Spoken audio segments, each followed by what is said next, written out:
Olá, vamos falar agora sobre ligações com parafusos, a gente chama de aparafusadas, e está dividido em duas partes.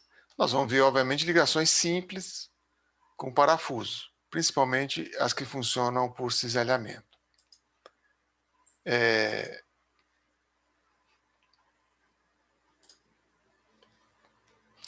As ligações já mencionamos, mas vamos repetir aqui, são classificadas de três maneiras: por meio de solda, cuja vantagem principal é não precisar furar as peças, portanto retirar a área, por meio de furos e conectores, aí vem parafusos, pinos e rebites, e esses furos são onerosos, custam caro, e diminuem a seção das peças, gerando a necessidade de fazer o cálculo do que se chama área líquida, quando a gente for verificar a tração. Por outro lado, permitem montagem e desmontagem, né? Então, se eu tiver que fazer uma estrutura que tenha montagem e desmontagem, eu tenho que usar conectores. A prática moderna é a fabricação em oficinas à base de solda, a gente utiliza solda o máximo possível, e emendas de montagem no campo, na obra, usando conectores, que podem ser pisos ou parafusos. Vamos falar um pouquinho agora sobre rebites. Então, o rebite ele é feito na fábrica, ele é enviado para o campo, é uma barra redonda laminada, ele é aquecido aproximadamente a 1000 graus centígrados, fica rubro, fica vermelho, a gente já mostrou, inclusive, na introdução, e essa cabeça aqui é formada por uma ferramenta pneumática, com alguém apoiando do outro lado. Quando as chapas são solicitadas, cria-se em torno do rebite um plano de corte. Então, está aqui o rebite, como chega da fábrica para o campo, e aqui a formação dele com essa peça pneumática, e ele aqui está rubro. Aqui está dizendo 950 graus centígrados, mas é aproximadamente esse valor, né? 950 mil. Os rebites trabalham ao cisalhamento, desprezando-se a resistência oferecida pelo atrito entre as placas, que existe. A quantificação deles é bastante mais complicada, mas é possível quantificar. O aço mais utilizado é esse A502, com diâmetro usual de 3/4 de polegada, ou seja, 20 milímetros, para edifícios. Tá? Então, diâmetros razoáveis para usar edificações. Mas a gente pode usar menos também, só que a quantidade de rebite aumenta demais. Né? Então, os rebites estão atualmente em desuso, como a gente já frisou, devido ao seu alto custo e ao desenvolvimento da solda. A solda realmente barateou demais a ligação com estrutura metálica e ela predomina muito nas ligações. Basicamente, as ligações são todas soldadas. E foram substituídas a partir de 1950. A partir de 1950 no mundo, sendo que em Brasília se fizeram algumas obras ainda, como a gente já mencionou também, com rebites na final da década de 50. Enfatizando isso. Então, o rebite não existe mais comercialmente. A segunda maneira de ligar com conectores são parafusos comuns, que estão parafuso, eles geralmente vem escrito aqui a qualidade do aço, tem sempre uma arruela para distribuir melhor a pressão. Né? São fabricados nesse aço aqui, o A307. Eles têm um funcionamento estrutural semelhante ao rebite, também desprezando o atrito entre as placas.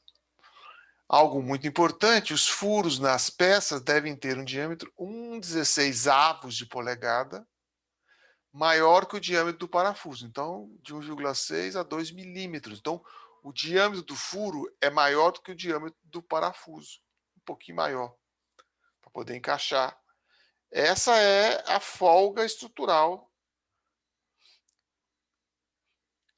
que tem que ser o máximo possível. Então, a estrutura metálica é cotada a milímetros e o erro impede a montagem. Então, isso é muito importante de entender isso. Só para comparar, na madeira, o diâmetro do furo é o diâmetro do parafuso, né?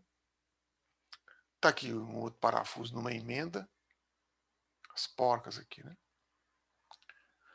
Também podem ocorrer parafusos de alta resistência, que estão um pouco fora do escopo do nosso curso, fabricados nesses dois tipos de aço aí, A325 e A490. Ele geralmente é galvanizado, utilizado em pontes e edifícios altos.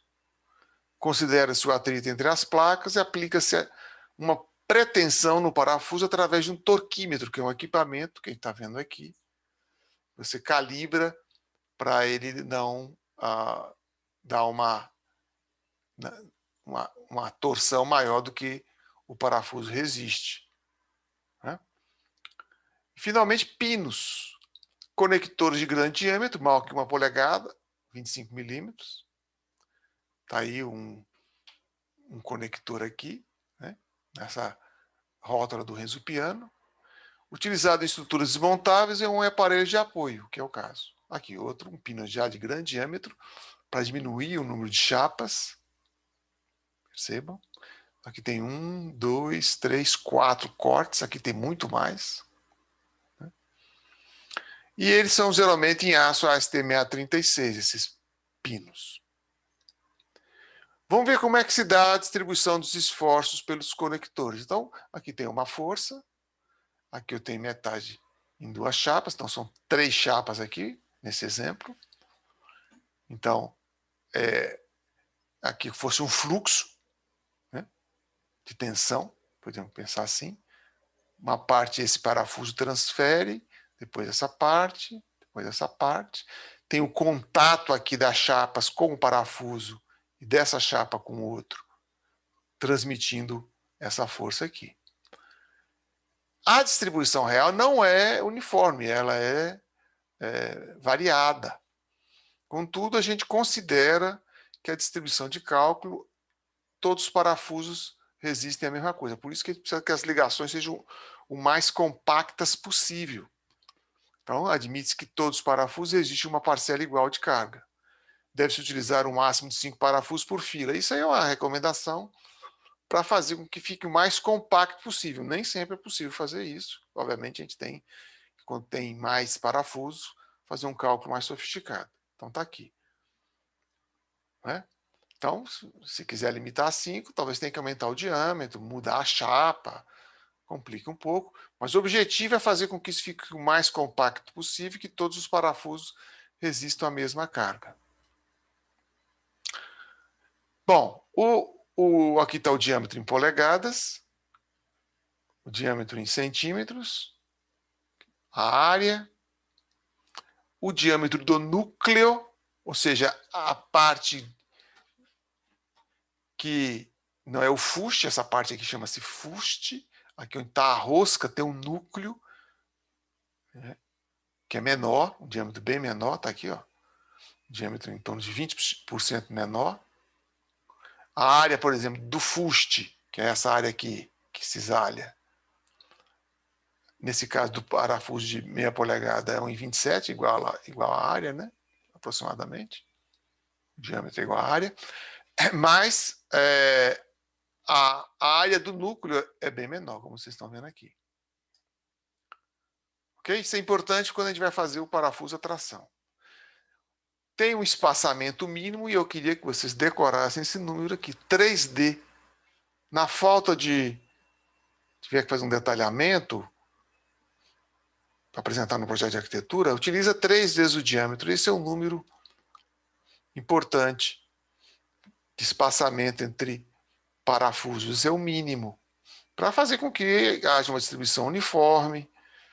Ok? Então, esse é o número a seguir. O resto são recomendações estruturais mínimas também, mas também podia ser 3D em tudo, né? Então, lembre do 3 vezes o diâmetro. Aliás, é a mesma distância entre estacas num bloco de estacas. Né?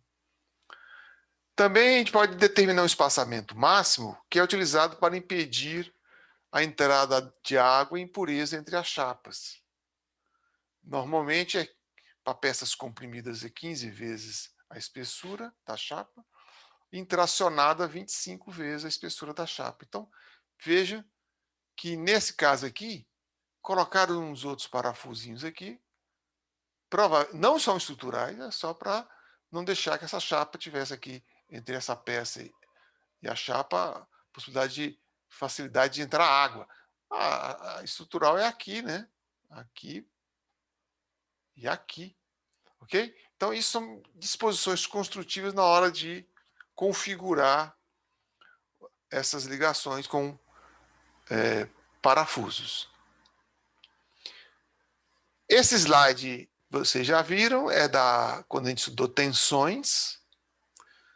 As tensões cisaliantes atuam paralelamente à seção transversal. E foi dado na época o exemplo do parafuso trabalhando no corte simples, que está aqui. Então, obviamente, as chapas aqui estão muito grossas diante do parafuso, normalmente são da mesma diâmetro, é só para exemplificar. E percebam que quando essa chapa puxa aqui, ela se apoia aqui, essa outra se apoia aqui, e tem um corte aqui. Essa tensão é P sobre A é a área do fuste. O corte só pode se dar pelo fuste. E aqui aparecem as tensões cisalhantes ao longo do fuste da seção. E a tensão é dada por essa fórmula, P sobre A, que não é igual em vigas, lembrem-se que a tensão cisalhante em vigas é outra forma. Né? É até parecido depois no caso de viga I. E aqui eu posso achar a carga dada a tensão ou a área dada a carga e a tensão. Isso a gente já tinha visto. Então, está aqui o parafuso e sua rosca. Notem que o plano de corte está fora da área rosqueada.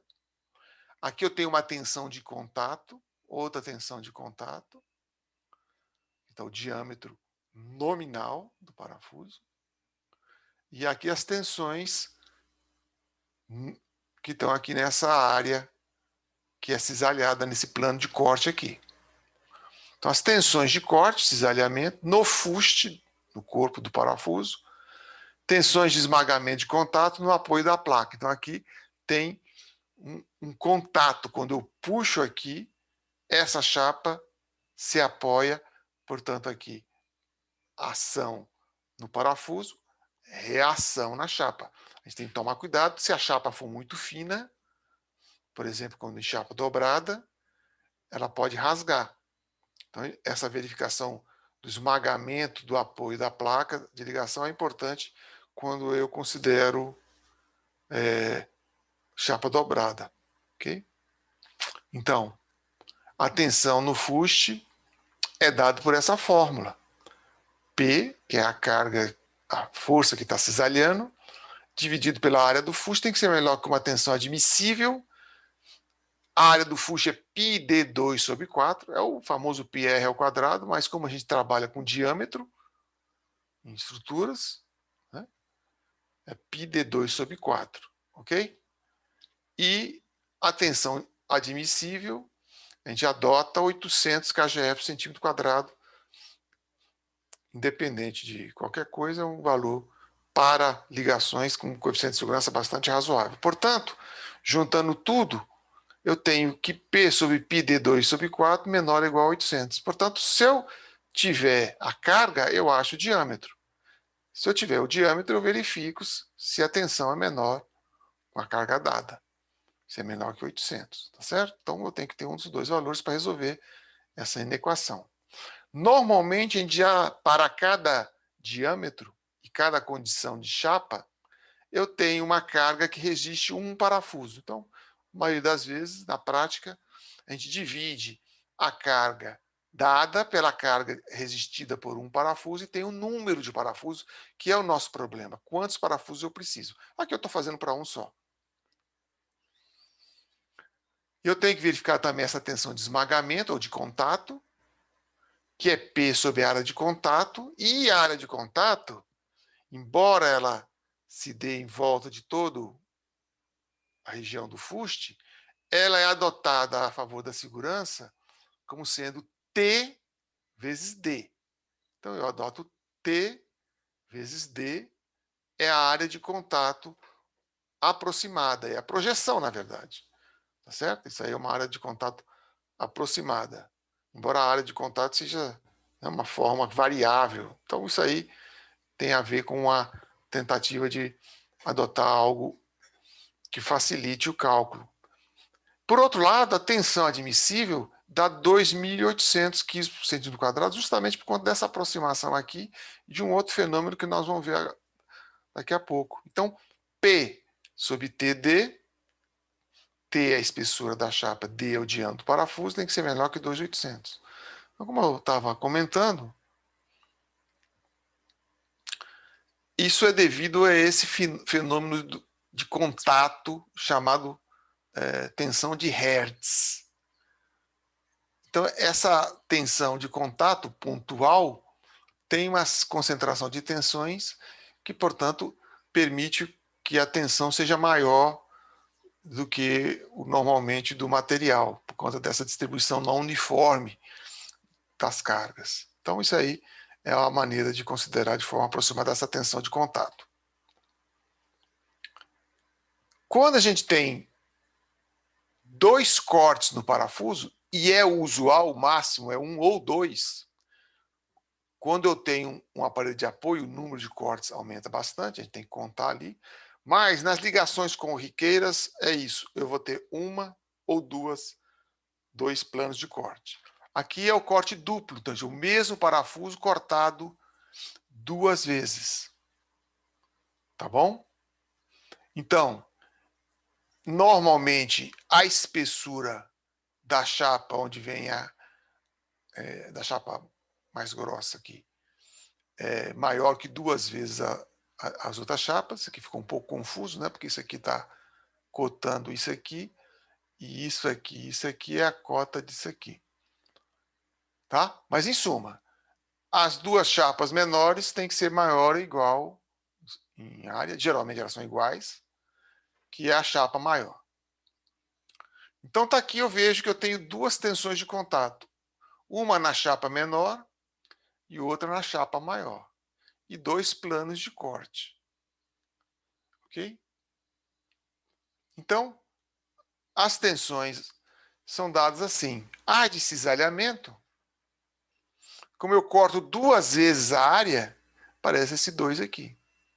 Então, se fosse um plano de corte, 1 vezes a área de fuste. Então, se eu tiver mais planos de corte, eu conto quantos são e ponho aqui o N. Tá certo?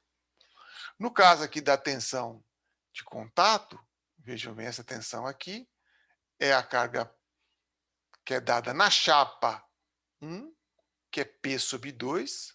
Então, é P sobre 2 vezes T1 vezes D. Então, esse 2 aqui é o P sobre 2. Então, notem que na chapa, nessa outra chapa aqui, a chapa 2, a carga é total, P. Por isso que eu uso P, né? Não tem sendo dividido, ela está absorvendo toda a carga. Então, quando eu tiver muitos planos de corte, que é um caso só de aparelhos de apoio, eu tenho que fazer essa análise cuidadosa aqui.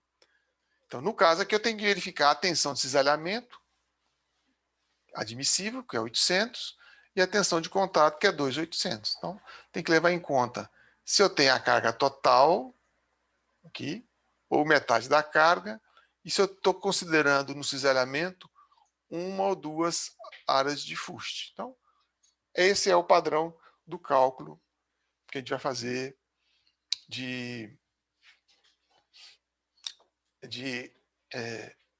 cisalhamento em parafusos. Quando tem parafuso à tração, isso aqui é quase que um exemplo ilustrativo, eu detalhei aqui um pouquinho, eu fiz com cantoneiras, tá vendo? Aqui tem uma cantoneira, aqui é uma cantoneira, aqui é outra. Desculpem aqui, ficou feinha, aqui aconteceu algum problema na mudança de um lugar para o outro. E aqui eu tenho esses 4 parafusos aqui, tá vendo? 2 de um lado, seria esse lado. 2 do outro lado, dando um total de 4. Tá? Funcionando a tração, que isso aqui tem uma carga puxando aqui, então eu tenho que considerar, né, que as cantoneiras estão ao cisalhamento simples. Percebam, são duas chapas só, aqui, ó, tá vendo? Um corte, opa, aqui é o melhor, um corte. E o parafuso está funcionando, né, a tração. 4 parafusos a tração. E aqui eu escolhi o número de parafusos na cantoneira para conseguir transferir o esforço daqui para lá. Então vocês vejam que nesse detalhe aqui tem uma quantidade de projeto estrutural bastante grande. Esqueci de falar. Tá vendo essa chapa aqui, ó? É um enrijecedor não de alma, mas para impedir com que a mesa, quando esse tirante funcionar, flexione. Entenderam? Essa peça aqui enrijece o conjunto para transmitir melhor a carga. Eu tenho uma carga concentrada. Então, normalmente, quando eu tiver carga concentrada ou de um tirante ou de um pilar, eu vou ter que reforçar a região aqui da alma para que ela não flambe e para que a mesa não flexione. A mesa aqui, no caso, flexiona e a alma flamba. Então, o cálculo é feito levando em conta a área do núcleo, que a gente mencionou agora há pouco, e considerando a área de tração, 1.400 a tensão de tração admissível. Aqui eu acho que eu estou mostrando... É isso. Né? Então, eu não vou usar o diâmetro normal, vou usar o diâmetro do núcleo, se eu tiver que fazer um projeto de um tirante como esse. E as cantoneiras são detalhadas ao corte simples. Quantos parafusos precisa? Depende da carga, que eu posso calcular ali o mezanino, né? Cálculo normal disso. Então, em resumo, a gente tem 2 tipos de ligações em parafusos. 3, na verdade, mas usuais são 2. O parafuso ao corte simples, tá? E o parafuso ao corte duplo. Ponto. Também eu tenho um caso muito específico, que é um pilar, que é um tirante ali, com parafusos à tração. Isso ocorre também, por exemplo, se eu fosse fazer uma ligação com momento fletor. Tá certo? Inclusive, eu acho que eu mostrei num daqueles edifícios da visita da visita de campo, que é aquele prédio azul, multiuso 2, aquele prédio lá na própria UNB. Ele tem um pórtico, então lá tem os parafusos de tração bastante parrudos, diga-se de passagem. Muito bem. Então, essa é uma visão de como se configura, dimensiona ligações com parafusos. Na parte 2, nós vamos ver mais um pouquinho sobre isso. Ok? Então, até daqui a pouquinho.